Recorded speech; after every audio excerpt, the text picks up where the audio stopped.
चंद्रपुरात राज्य सरकार आणि टाटा ट्रस्ट यांच्या संयुक्त विद्यमाने उभारलेल्या पंडित दीनदयाल उपाध्याय कॅन्सर हॉस्पिटलचे 22 डिसेंबर रोजी होणार लोकार्पण। चंद्रपुरात राज्य सरकार आणि टाटा ट्रस्ट यांच्या संयुक्त विद्यमाने उभारलेल्या पंडित दीनदयाल उपाध्याय कॅन्सर हॉस्पिटलचे 22 डिसेंबर रोजी लोकार्पण होणार आहे।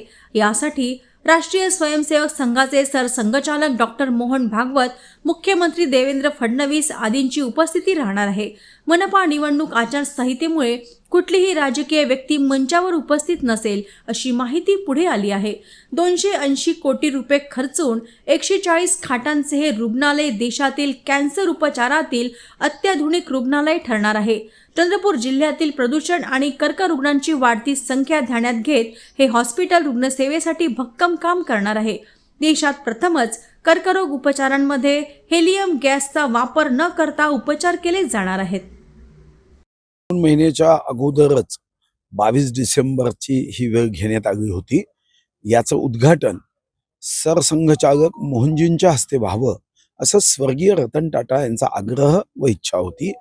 या हॉस्पिटलमध्ये स्वर्गीय रतन टाटा जेव्हा माझ्या निमंत्रणावरून चंद्रपूरमध्ये आले तेव्हा त्यांनी हे कॅन्सर हॉस्पिटल देण्याचं कबूल केलं।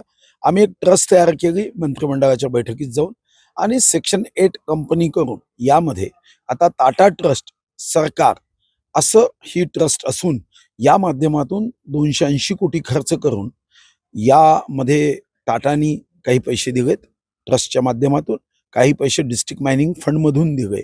असं 280 कोटीचं 140 बेडेडचं हे कॅन्सर हॉस्पिटल आहे। कारण चंद्रपूर जिल्ह्याचं प्रदूषण लक्षात घेऊन कॅन्सरचे पेशंट्स मोठ्या संख्येने इथं असतात आणि त्यांना इलाज करण्यासाठी मुंबई, नागपूर अशा ठिकाणी जावं लागतं।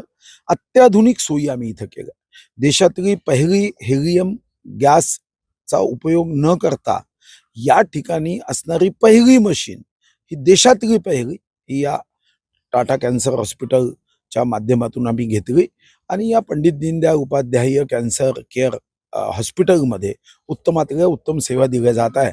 आता आज आचारसंहिता लागली आहे तर आम्ही निर्णय केला, निवडणूक आयोगाशी या अगोदरच आम्ही पूर्व परवानगीसाठी अर्ज केला होता की राजकीय नेते म्हणून आम्ही कोणीही स्टेजवर राहणार नाही, पण उद्घाटन हे व्हावं आणि त्याला त्यांनी संमती दिली होती आणि त्या माध्यमातून 22ला याचं उद्घाटन हे कोणत्याही राजकीय नेत्याविना